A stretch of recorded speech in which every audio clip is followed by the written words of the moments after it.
Everybody, welcome to this week's Aggressive Progressives. I'm here with Steve O. How are you, Steve? I'm good. Malcolm Fleischner is here. Malcolm, how are you? I'm feeling aggressive. We are all progressives. I'll tell you that. There's no doubt about it. We've got a jam-packed show. Jordan Cheriton is on the Skype.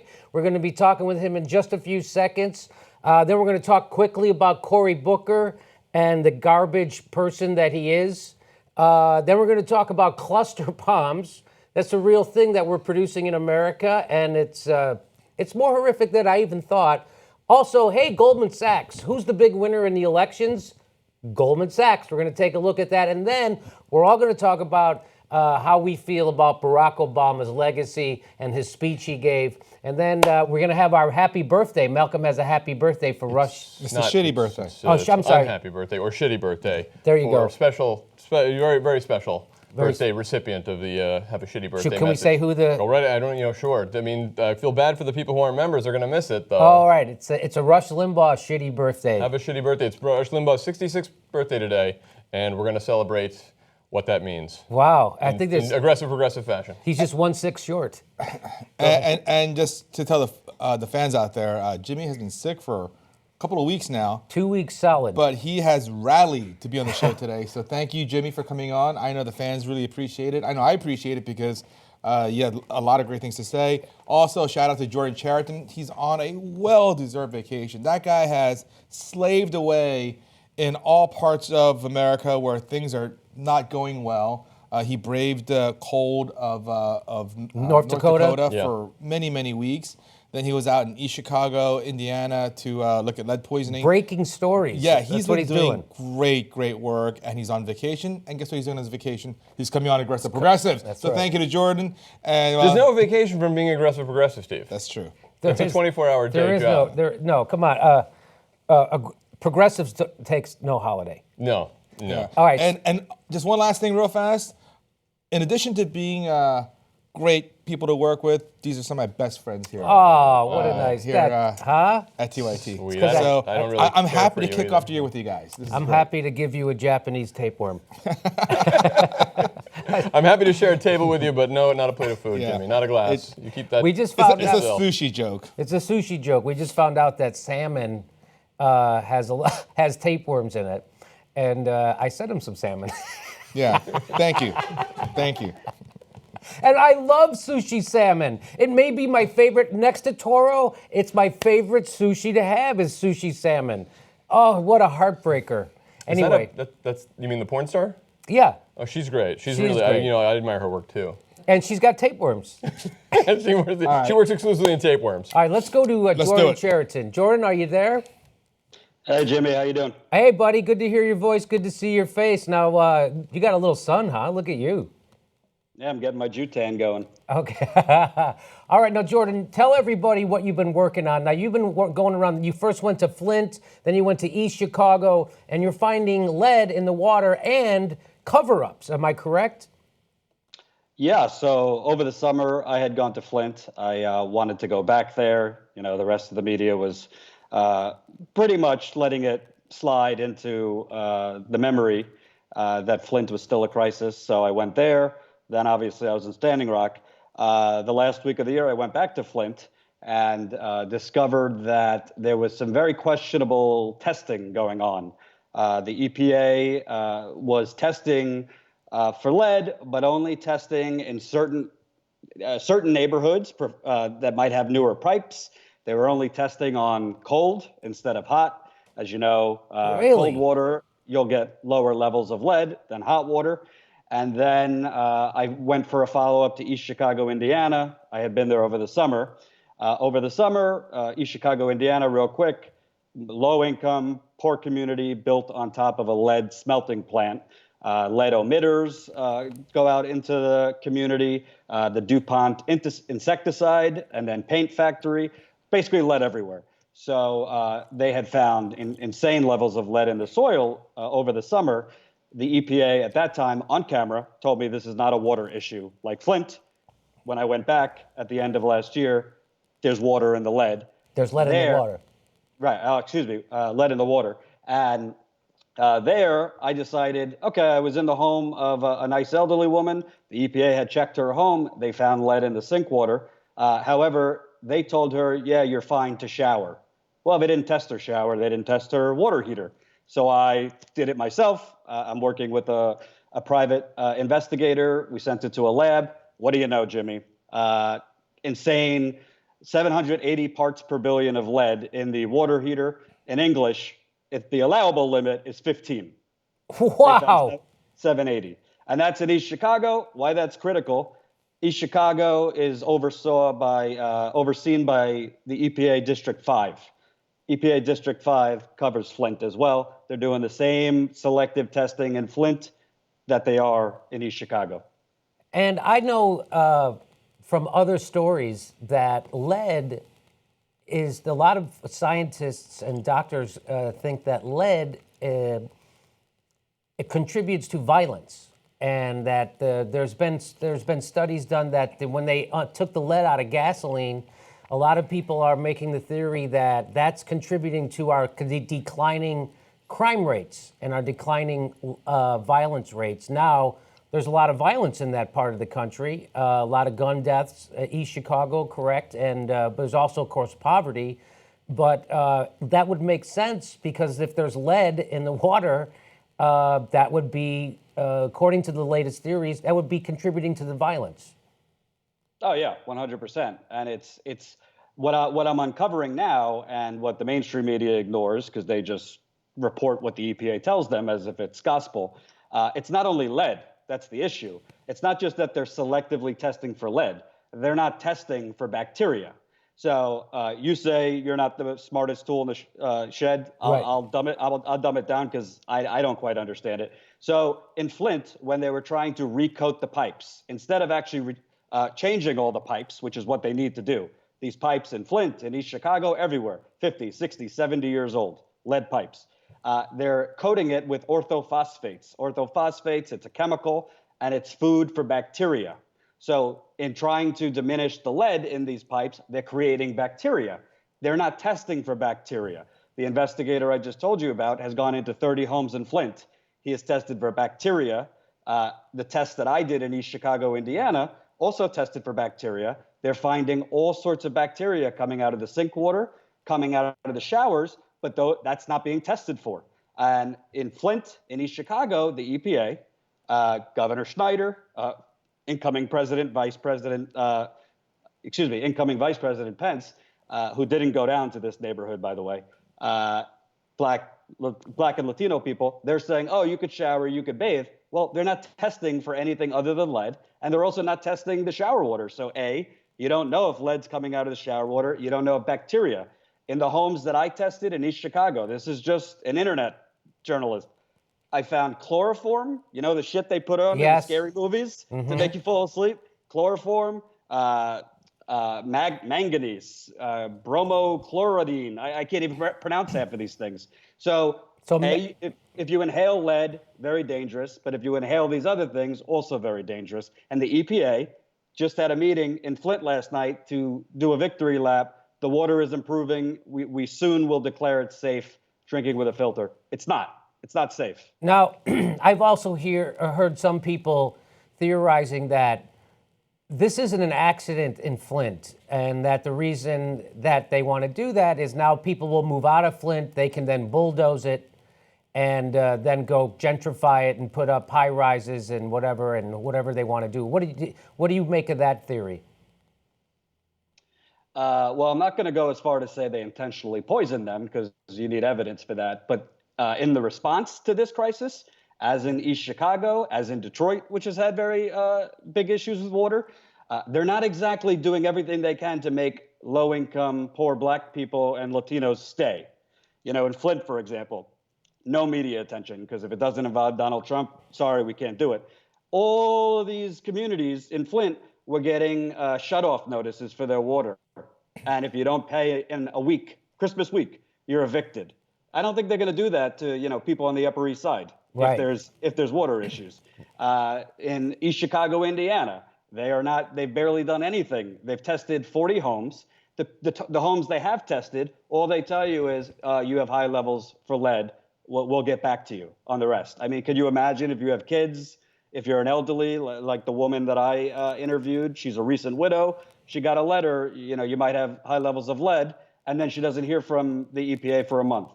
They're not being thorough, and Flint, the bottom line is, if Flint goes under a certain population size, 100,000, I believe, is the number, it's no longer a city. It's grouped into Genesee County, which it is under now. So I do think there's truth to the gentrification efforts, because thousands of people have left Flint since this initial poisoning, and people have started to do that in East Chicago, Indiana. The original story in East Chicago, Indiana, real quick, it was a low-income African-American apartment complex that they found the soil levels 218 times the limit, and they're evicting all those people. Well, those people are moving to Chicago, not Indiana, and other areas where family is, because there's nowhere else to go in Indiana. They can't afford it. So I do think there's definitely the government response on the EPA, the city government. There's elements of cover your ass. There's elements of trying to minimize how bad the numbers are. And there's definitely, passing the buck. The EPA blames the city blames the EPA. Now, I have a video I want to play from your reporting, and I'll play it, and then we'll come back and you can talk about it. It seems kind of arbitrary to me in the first place. What's 15 parts per billion, whatever, is the allowable limit? I mean, who knows? Every person's different. Any doctor will say every person is affected differently. So one person could have 6 parts per billion, another one could have 100. But it seems it would be a crisis if to this day nobody knows what's coming out of their sink, what's coming out of their faucets, what's coming in the bathtub. And you are accurate. Now, my latest lead test came back 1,740 parts per billion, and that was in November. In September, it was 160 parts per billion. So I just want to be clear. This is not the state providing lead tests for your home, correct? The 160 that was the state. We went and picked up the kit ourselves and did our test. And then the Virginia Tech test was 1,740. Before that, in April, we tested with Water Defense, and it had already been up to 150 parts per billion. Again, it's not our lead. It's coming in from the city's distribution system. We don't have a lead service line that we can see. It's copper coming in. And our home is older, so hopefully we, beat that that line. But it doesn't matter. The water's not getting better. And another thing is they're only talking about lead because lead is manageable in their eyes, and it's negligible. You can protect yourselves by drinking bottled water, which they're wanting to take away from us. And then they give us these filters that that reduce, not remove. That's the key thing. They do not remove 100% of lead. None of them do. In fact, they grow bacteria. Wayne State proved this. So now we're dealing with the bacterial issues that have been there since the beginning. We said we had E. coli breakouts in summer of 2014. So the bacteria problem's been there. But lead basically sucked the air out of the room, and everyone wants to talk about lead, which is horrible. It's going to damage your kids. It's going to damage you as an adult and senior citizens that nobody else wants to talk about. But the bacteria is what will and has already killed people. And that's one thing they will not talk about. They will actually say there's not bacteria in the water. And you know why they can say that? Because they haven't bothered to test for it. So Jordan, that's stunning, right? I mean, that's chilling. I just put for a moment when you were talking to that woman, I tried to put myself in her position. Like if I was at my house and I got lead and I got E. coli and I got bacteria and who knows what's coming out of my pipes, and the government isn't doing a goddamn thing to help me because I'm poor and I don't have any power. So can you imagine like what they have, and it's not like she can just pick up and sell her house and move. And so these people are trapped in a situation in the United States of America, the richest country in the world. And no one really gives a shit about making sure they can have clean drinking water. And the guy who seems to care the least about it is the president of the United States, who doesn't seem to give a damn about it. He went there and he drank a glass of water and he's like, everything's okay. Isn't that what happened? Yeah, because the media is not covering it, and you know what I think about the Trump coverage. You don't see the other quiet, things that would infuriate anyone. I went to a guy's home. They had to use like 75 water bottles just for Thanksgiving dinner. All these water bottles don't come cheap. These are not wealthy people, poor white people, formerly middle class, poor black people, poor Latino people, working poor, a lot of these people. Nobody's paying for their medical bills. That same woman, you might have the clip, her 12-year-old and 13-year-old have bone issues. Yeah, you know what? Let me go ahead and play that clip right now. So let's play this one. Arsenic, the PAH. I feel like a guinea pig. I just finished the last series of the heavy metals testing. Can you name some of the illnesses? Actually, I need to go to my list if you don't mind, and I'll start going off of that. Yeah. We start with cardioangina, dyspnea, hyperlipidemia, hypertension, PVD, and coronary artery disease, arterial fibrillation, severe spinal problems. I've had 2 lumbar fusions, live with constant pain. I suffer grand mal seizures. I am a type 2 diabetic. I lost my thyroid because my body makes tumors. I'm severely anemic. I suffer severe migraines. I have severe neuropathy where my body just locks up. Fibromyalgia, myopathy, severe vertigo, rheumatoid arthritis, plus osteoarthritis and osteochondrosis, bursitis, severe knee problems, gastrointestinal problems, weight loss. Actually, if we remove the extra skin I got in my body, right now I'm weighing about 76 pounds. Severe neck problems due to herniated disc, severe head and eye pressure, hiatal hernia, occasional hearing problems, severe brittle bones, right chest pain front and back, affecting breathing along with right and left breast pain, abdominal groin pain, GERD, esophagitis, gastritis, internal hemorrhoids. I have pancreatic damage. My liver is damaged. My bladder's damaged. Major organ damage. Stomach bypass, dyspepsia, anxiety attacks, depression, sharp pains in my head, swelling in my forehead, loss of sight with pain in my eyes. I get like I call it a horn. It just swells up, it comes out, nobody knows, and I lose sight in my eyes. Cold water. Okay. Jordan, that's great reporting. That is stunning. That is disconcerting. And again, this is all happening in the richest country in the world. This isn't happening in Yemen or Somalia. This is happening right here in the United States of America, where corporations are making record profits, Wall Street is making record profits, and we're spending trillions on war. I just want to point out that why I think, and I'm getting more information to back this up, there's a cover-up going on among the EPA. Really? That woman lives in East Chicago, Indiana. Okay, so the EPA is selectively deciding which homes to test for lead and other things. Well, I tested 2 homes. One was on one side of the street. One was right across the street, literally across. They tested the one home where they told this woman you could shower, you could bathe without testing her shower, without testing the water heater. And I tested that poor woman's home across the street. The EPA tested the one the EPA refused to test her home across the street from a woman they did test. I wonder why they didn't test this woman's home, who has more illnesses, unfortunately, than anyone I've ever met. It doesn't make sense. And I found in her home, in her water heater and her shower, chloroform, manganese, lead, all these things. So what you're seeing is the EPA, they have not released their actual lab reports from Flint or East Chicago. They have only released kind of overviews of what they've found, but not lab reports that would show you each thing they're testing for and the actual parts per billion they've found. They're not explaining why are you testing in certain parts of town? Why would you test on one side of the street, but not this poor woman across the street? It's a lot of questions, and I've been pestering, even on vacation, the EPA to respond to me, and they have given me PR speak, and they are giving the citizens of Flint and East Chicago PR speak as well. Well, you want to say something? Yeah, so Jordan, thank you for doing this report. It's heartbreaking. It really is. That woman's life has been taken from her, and I know from seeing Jordan's extended report that she's lost many members of her family to various illnesses. And yes, it disproportionately affects Blacks and Latinos, but it affects all races. We're all in this together, and it used to be that corporations were taking basically all of our productivity, taking all of the dollars.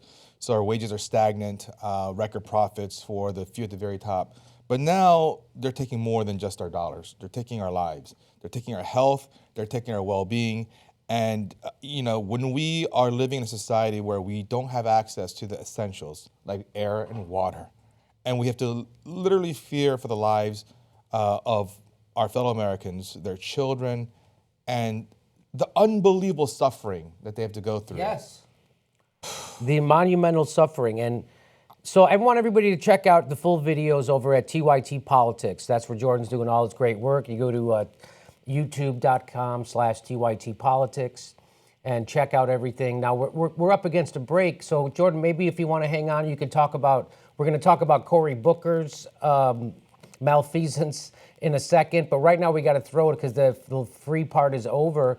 Tell them how it works. Yes. So we always do more than 15 minutes, but we do 15 minutes for everyone. For free? Yeah. Then we go to our members feed. Our members can watch the whole show at tytnetwork.com/members live. If you want to sign up for membership, please go to tytnetwork.com/join.